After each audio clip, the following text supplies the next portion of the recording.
നമ്മുടെയൊക്കെ കുടുംബങ്ങളിൽ, നമ്മുടെ അയൽവാസികളിൽ, നമ്മൾ വർക്ക് ചെയ്യുന്ന ഓഫീസുകളിൽ, അല്ലെങ്കിൽ നമ്മൾ എന്തെങ്കിലുമൊക്കെ ജോലികൾ ചെയ്യുന്ന തൊഴിലിടങ്ങളിൽ ചില മനുഷ്യർ നമ്മെ വല്ലാതെ മനസ്സിനെ പ്രയാസപ്പെടുത്തുകയും സങ്കടപ്പെടുത്തുകയും ചെയ്യുന്ന ചിലരുണ്ടാകും.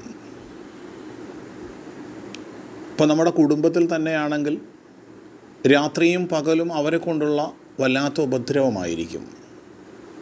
അവരുടെ രീതി എന്ന് പറഞ്ഞാൽ ഒരു നാർസിസിസ്റ്റ് പേഴ്സണാലിറ്റിയാണ് അവരുടെ രൂപം. അവരുടെ ധാരണ ഞാൻ പറയുന്നത് മാത്രമാണ് ശരി, മറ്റൊരാൾ പറയുന്നതിനെക്കുറിച്ച് ചിന്തിക്കുകയോ എൻ്റെ പോരായ്മകൾ ഉണ്ട് എന്നതിനെക്കുറിച്ച് ആലോചിക്കാനുള്ള ശേഷിയോ അവർക്കില്ല. പിന്നെ രണ്ടാമത് അവർക്ക് ഏറ്റവും വലിയൊരു പ്രോബ്ലം എന്ന് പറയുന്നത്, ഞാനിങ്ങനെ പറയുന്നത് കൊണ്ട്, ഞാനിങ്ങനെ ചിന്തിക്കുന്നത് കൊണ്ട് എൻ്റെ ഇങ്ങനെയുള്ള നിലപാട് കാരണം മറ്റൊരാൾ സങ്കടപ്പെടേണ്ടി വരും, മറ്റൊരാൾ അതിൻ്റെ പേരിൽ ദുഃഖിക്കേണ്ടി വരും എന്ന ഒരു കരുണയോ കാരുണ്യമോ അവരുടെ ജീവിതത്തിൽ ലവലേശം തൊട്ടു തീണ്ടാറില്ല. ചിലപ്പോൾ നമ്മുടെ കുടുംബത്തിൽ ഒരു കല്യാണം കഴിച്ച് പോകുന്ന ഒരു പെൺകുട്ടി, ആ പെൺകുട്ടിയുടെ ഒരുപാട് പ്രതീക്ഷയോടുകൂടിയാണ് 10-22 വർഷക്കാലം മറ്റൊരു ഭവനത്തിൽ കഴിഞ്ഞിരുന്ന ഒരു പെൺകുട്ടി ഒരു വരൻ്റെ കൂടെ ഒരുപാട് പ്രതീക്ഷയോട് കൂടിയിട്ട് ആ പുതിയൊരു ഭവനത്തിലേക്ക്, പുതിയ ചുറ്റുപാടിലേക്ക് പോകുന്നത്.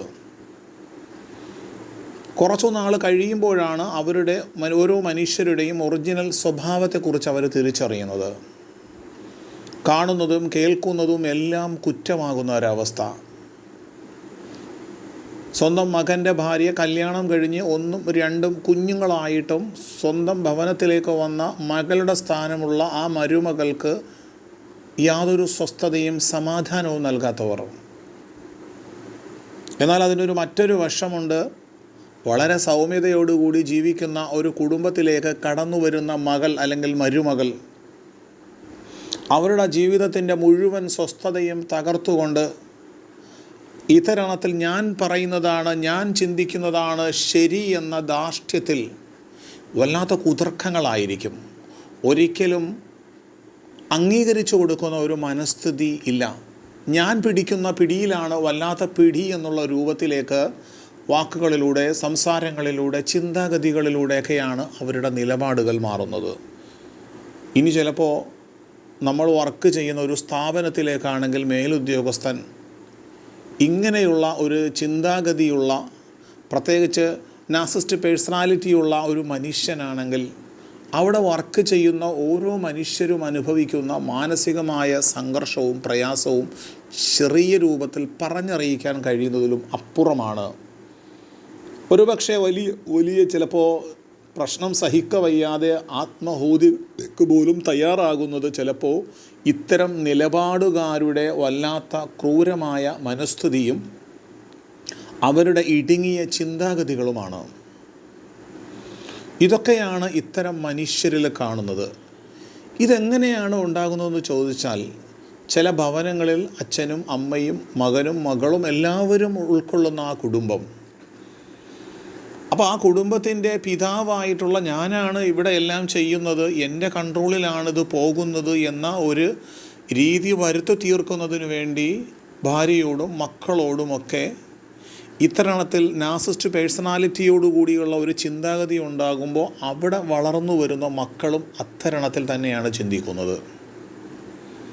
കാരണം നമുക്കൊക്കെയും അറിയാം ഹിറ്റ്ലറുടെ ജീവിതത്തെക്കുറിച്ച്. ഹിറ്റ്ലർ കുട്ടിക്കാലത്ത് ഒരു നല്ല ചിത്രകാരനായിരുന്ന ഒരു നല്ല കുട്ടിയായിരുന്നു. എന്നാൽ ഈ ഹിറ്റ്ലർ ഓരോ പ്രഭാതത്തിലും ഉറക്കമെഴുന്നേൽക്കുമ്പോൾ സ്വന്തം അമ്മയുടെ സങ്കടങ്ങളും നിലവിളികളും കരച്ചിലുകളും കേട്ടുകൊണ്ടാണ് അദ്ദേഹത്തിൻ്റെ പിതാവായ അഡോൾഫ് ഹിറ്റ്ലർ വലിക്കുന്ന സിഗരറ്റിൻ്റെ ആ കൊള്ളികൾ അമ്മയുടെ ശരീരത്തിൽ പതിപ്പിച്ച് മറ്റൊരാൾ വേദനിക്കുന്നത് കണ്ട് ആസ്വദിക്കുന്ന ഒരു ചിന്താഗതിയായിരുന്നു. അത് സ്വന്തം ഭാര്യയോട് മാത്രമല്ല ഹിറ്റ്ലറോടും അങ്ങനെയായിരുന്നു. ആ ഹിറ്റ്ലർ വളർന്നു വന്നപ്പോൾ ഇതേ നിലപാടുകാരനായിട്ട് മാറിയിട്ട് നിരവധി മനുഷ്യരെ ഗ്യാസ് ചാമ്പറിലേക്ക് ചുട്ടുകൊന്നിട്ടുണ്ടെങ്കിൽ ആ രൂപത്തിലേക്ക്, ആ അവസ്ഥയിലേക്ക് രൂപാന്തരപ്പെട്ടതിൻ്റെ കാരണം ഒരു ഗ്രഹാന്തരീക്ഷത്തിൻ്റെ ഉള്ളിൽ അങ്ങനെയുള്ളവരുടെ കൂട്ടായ്മകളിൽ, ഇപ്പോൾ ഉദാഹരണം നമ്മുടെ കൂട്ടുകാരങ്ങനെയുള്ളവരാണെങ്കിൽ, നമ്മുടെ കുടുംബത്തിലുള്ളവർ അങ്ങനെയാണെങ്കിൽ, നമ്മളുടെ അയൽക്കാർ അപ്രകാരമുള്ളവരാണെങ്കിൽ, നമ്മളും സ്വമേധയ അത്തരമൊരു മനസ്ഥിതിയോട്, അത്തരമൊരു രീതിയോട് നാമും അവലംബിക്കുന്ന ഒരവസ്ഥയിലേക്കായി മാറും. അവിടെ നാം ചിന്തിക്കേണ്ടത്, ഞാൻ പറയുന്ന എൻ്റെ ഒരു സംസാരം കൊണ്ട്, എൻ്റെ ഒരു നിലപാട് കൊണ്ട് മറ്റൊരാൾ സങ്കടപ്പെടേണ്ടി വരരുത്. അവരെ പറഞ്ഞ് മനസ്സിലാക്കാനും അവരെ പറഞ്ഞു തിരുത്താനും വളരെ പ്രയാസമാണ്. പ്രത്യേകിച്ച് ഇത്തരം നമ്മുടെ കുടുംബങ്ങളിലൊക്കെ ആണെങ്കിൽ അനുഭവിക്കുന്ന ഭർത്താവിനാണ് ഈ ഒരു മോശമായൊരു രോഗമുള്ളതെങ്കിൽ ഭാര്യ പ്രയാസപ്പെടേണ്ടി വരും. സ്വന്തം ഭാര്യയ്ക്കാണ് ഇത്തരണത്തിലുള്ള ഒരു നിലപാടുള്ളതെങ്കിൽ അച്ഛനും മക്കളും പ്രയാസപ്പെടേണ്ടി വരും. ഒരു സ്കൂളിൻ്റെ പ്രിൻസിപ്പൾ ഇത്തരമൊരു നിലപാടുള്ളവരാണെങ്കിൽ അവിടെയുള്ള അധ്യാപകരെന്ന് മാത്രമല്ല കുട്ടികളും പ്രയാസപ്പെടേണ്ടി വരും. ഇത്തരം ആൾക്കാർ പ്രത്യേകിച്ച് അതിനു വേണ്ടുന്ന കൗൺസിലിങ്ങും അതിനു വേണ്ടുന്ന ഉപദേശ നിർദ്ദേശങ്ങളുമൊക്കെ സ്വീകരിച്ചില്ലെങ്കിൽ ആ വ്യക്തി കാരണം, ഇത്തരം വ്യക്തികളുടെ സമൂഹം കാരണം മനുഷ്യരുടെ മനസ്സിൻ്റെ സമാധാനവും സ്വസ്ഥതയും നഷ്ടപ്പെട്ടു പോകും. എന്നാൽ അത്തരം വിദഗ്ധരായ ആൾക്കാർ, സൈക്കോളജിസ്റ്റിൻ്റെ ഉപദേശങ്ങളും നിർദ്ദേശങ്ങളും കേട്ടാൽ അവരുടെ രോഗം ഭേദപ്പെടാവുന്നത് മാത്രമേ ഉള്ളൂ. ദൈവം നമ്മെ അനുഗ്രഹിക്കട്ടെ. നന്ദി, നമസ്കാരം.